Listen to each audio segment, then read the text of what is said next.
প্রিয় দর্শক মণ্ডলী, আমি ওয়াংহানমা উর্মি সবাইকে সুদূর চীন থেকে ছানা মিডিয়া গ্রুপ সিএমজির বাংলা বিভাগের শুভেচ্ছা।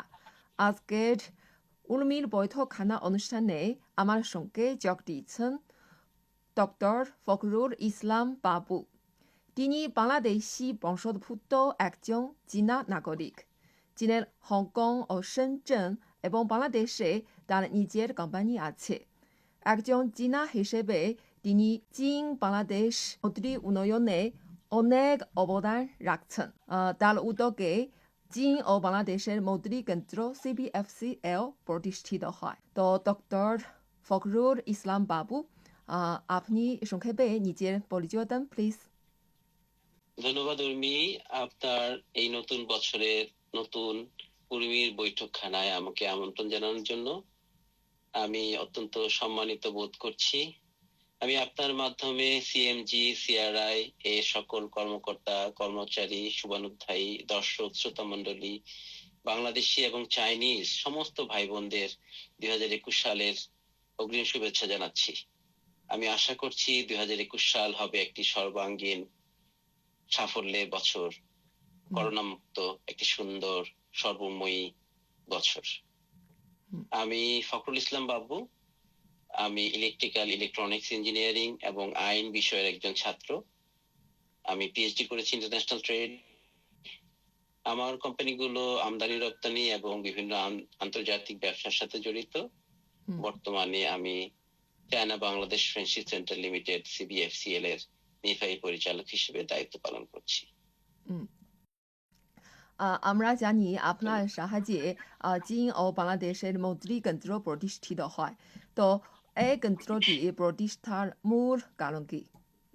উর্মি, আপনি জানেন যে চায়না বাংলাদেশের যে বন্ধুত্বটা, সেটা কয়েকশো বছরের পুরনো বন্ধুত্ব।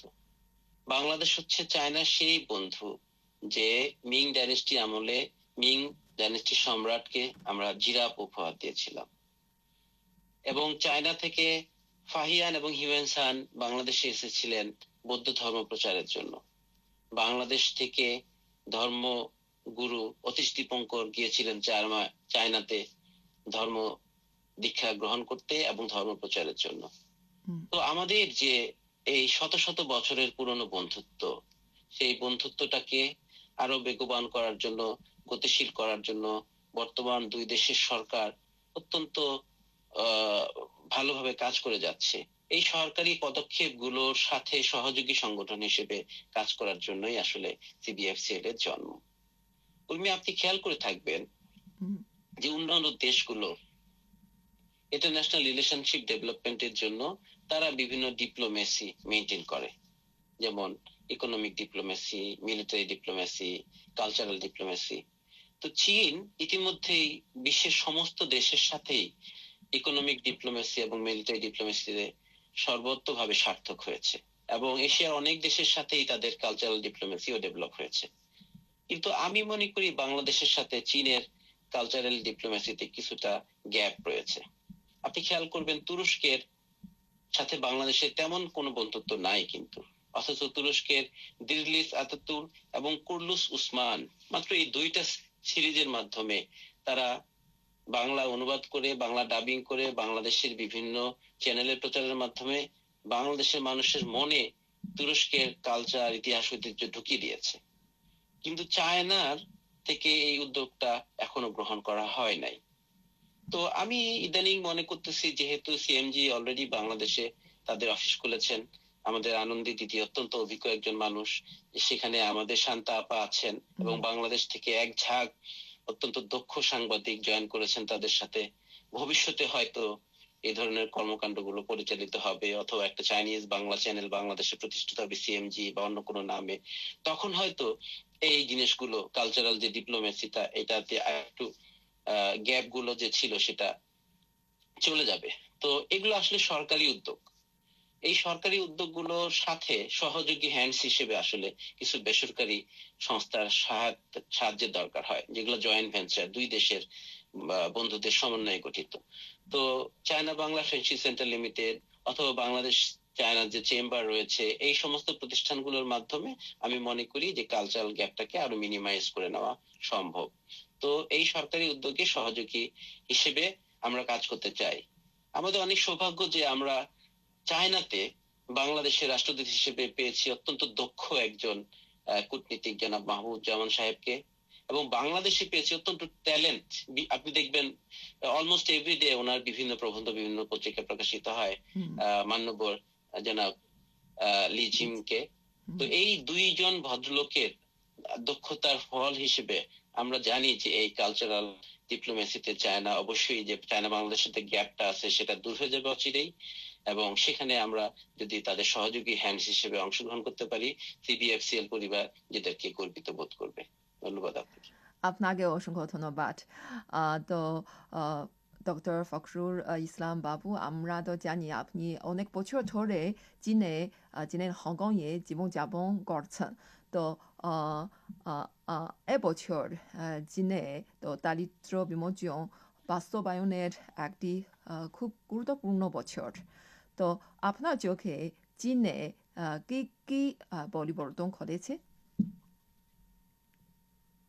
উর্মি, আসলে আপনি জানেন ইউএনডিপি থেকে এসডিবি ডেভেলপমেন্টের জন্য একটা সময়সীমা বেঁধে দেওয়া হয়েছিল 2030 সাল।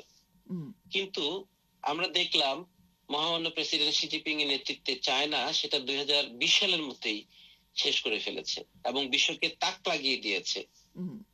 তো আপনি আরো দেখবেন 1978 সালের দিকে যেখানে চায়নার দারিদ্র্যের হার ছিল 97.5% এবং বিশ্ব অর্থনীতিতে অংশগ্রহণ ছিল মাত্র 1.75 বা 1.8 এরকম। কিন্তু 2020 সালে এসে সেটা কি হলো, সেটা দারিদ্র্য সীমা 1 বা বিভিন্ন পরিসংখ্যানে আরো কম চলে আসছে এবং বিশ্ব অর্থনীতির 15% প্রত্যক্ষভাবে চায়নার কন্ট্রোলে চলে আসছে, পরোক্ষভাবে আরো 30% চায়নার কন্ট্রোল। তো এই যে ক্যারিসমেটিক পরিবর্তন, এইটা কিন্তু প্রেসিডেন্ট শি জিনপিং এর একটা অবদান। তো এটা কিভাবে সম্ভব হয়েছে? কিভাবে গত 40 বছরে চায়নার মানুষের মাথা পিছু আয় 25 গুণেরও বেশি বাড়লো? এটা বাড়লো হচ্ছে স্থিতিশীল সরকারের মাধ্যমে। এর জন্য সবচেয়ে বেশি অবদান হচ্ছে চাইনিজ কমিউনিস্ট পার্টির সুদূর প্রসারী পরিকল্পনা এবং দক্ষ নেতৃত্বের মাধ্যমে তার বাস্তবায়ন। আপনি দেখবেন প্রেসিডেন্ট শি জিনপিং এর নেতৃত্বে যে ডেভেলপমেন্ট কমিটি গুলো রয়েছে তারা প্রভিন্সিয়াল গভর্নমেন্ট গুলোকে বলেছে মাইক্রো যে আপনার প্রতিষ্ঠানগুলো রয়েছে, ক্ষুদ্র প্রতিষ্ঠানগুলো, ক্ষুদ্র খামার, ব্যক্তি উদ্যোগে প্রতিষ্ঠিত কারখানাগুলো, ইভেন কি আমি অনেক প্রভিন্সে দেখেছি গেস্ট হাউস গুলোকে পর্যন্ত সরকারের থেকে ফিনান্স করা হয়েছে, ইভেন উইদাউট ইন্টারেস্ট ফিনান্স করা হয়েছে। তো দেখা যাচ্ছে কি অর্থনীতিটা ব্লুম করেছে। তো সেই বেইজিং থেকে অর্থনীতি হেনান প্রভিন্সে চলে গেছে। তো মাথা থেকে পা পর্যন্ত উন্নয়ন হয়েছে। এইভাবে আসলে চীনের যে আপনার দারিদ্র্যতা বিমোচন হয়েছে এবং এইটা আমি তো মনে করি সারা বিশ্বের জন্য একটা রোল মডেল। ধন্যবাদ আপনাকে। আপনাকে অসংখ্য ধন্যবাদ।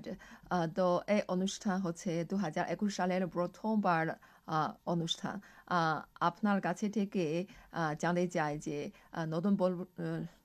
নববর্ষে আপনার শুভেচ্ছা কি আমাদের সকল প্রিয় দর্শক মণ্ডলীদের জন্য? উর্মি, আসলে এই বর্ষে আমি শুভেচ্ছার চেয়ে বেশি যেটা মনে করবো সেটা হচ্ছে কামনা। আচ্ছা। কারণ গত একটা বছর আমরা এই করোনা এর কারণে অর্থনৈতিক মন্দার মধ্যে ছিলাম, অনেক বিচ্ছেদের মধ্যে ছিলাম, আত্মীয় স্বজন একজন আরেকজনকে দেখতে পারে নাই, অনেক কাপল বিভিন্ন দেশে আটকা পড়েছেন, হাজবেন্ড ওয়াইফকে দেখতে পারেন নাই, বাচ্চারা তার বাবাদেরকে ফ্যামিলি মেম্বারদেরকে দেখতে পারেন নাই। আমি কামনা করব নতুন বছর হবে দুর্যোগ মুক্ত একটি বছর, করোনা মুক্ত একটি বছর, সাফল্যের একটি বছর, বন্ধুত্বের একটি বছর।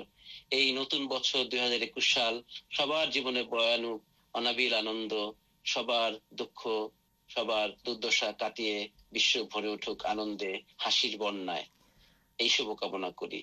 এবং আমার বিশেষ শুভকামনা হচ্ছে সিএনজি বাংলা বিভাগের জন্য, যারা ঢাকায় অত্যন্ত কষ্ট করে অত্যন্ত সুন্দর করে একটা নতুন অফিস নিয়েছেন এবং ভালোভাবে তাদের কার্যক্রমটা সফল হোক, আমি এই কামনাই করি। আপনার এই সুন্দর আশা আকাঙ্ক্ষার মাধ্যমে শেষ করি আজকের উর্মির বৈঠকখানা অনুষ্ঠান। আপনাকে অসংখ্য অসংখ্য ধন্যবাদ এত ব্যস্ততার মধ্যে আমাদেরকে সময় দেওয়ার জন্য। ভালো থাকুন। আপনাকেও ধন্যবাদ। আপনাকেও ধন্যবাদ। Long live China Bangladesh friendship, জয়ত চীন।